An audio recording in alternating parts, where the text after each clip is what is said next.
All right, let's jump right in. Today, we're going deep inside one of the biggest public health initiatives on the planet, India's National Health Mission. We're going to look at how they plan it, how they fund it, and, maybe most importantly, how they measure if any of it is actually working. So, let's get into it. So let's just start with the big question, right? Think about this for a second. How on earth do you even start to think about funding healthcare for 1.4 times billion people?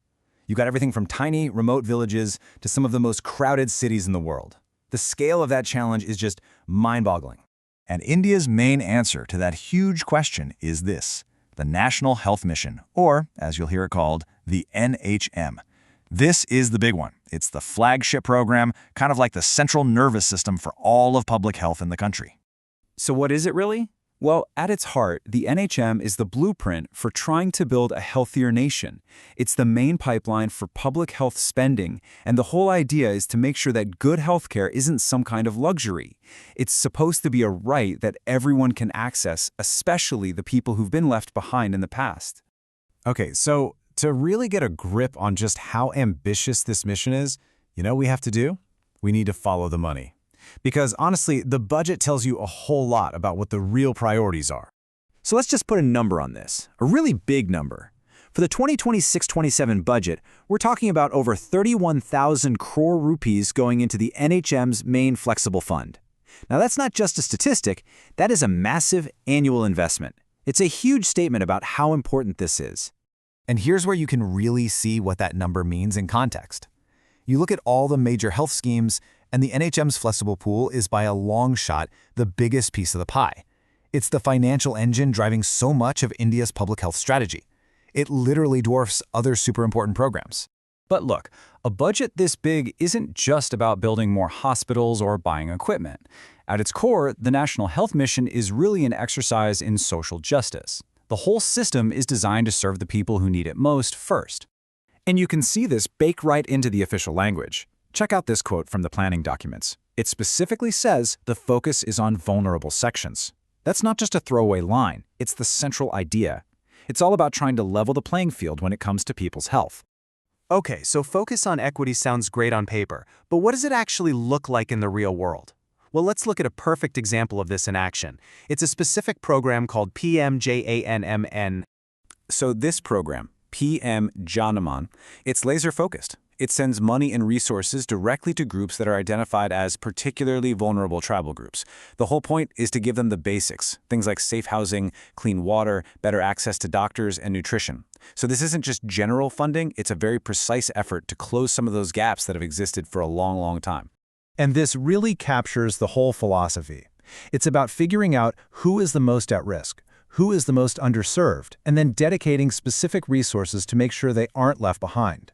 You could say it's social justice written right into the financial DNA of the health mission. All right, but here's the next big puzzle, right? The health problems in a remote village are totally different from the problems in a packed city slum. So how can one mission deal with such a diverse country? Well, that's where the system's flexibility comes in. Remember that flexible pool of money we talked about? Well, this is where that name really makes sense. It's designed to be adaptable.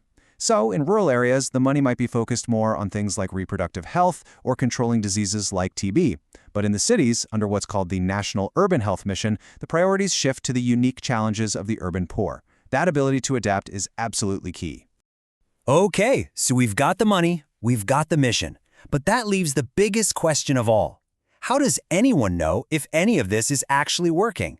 I mean, spending a ton of money is one thing, but getting real results? That's a whole different ballgame. Well, the answer has a bit of a mouthful of a name.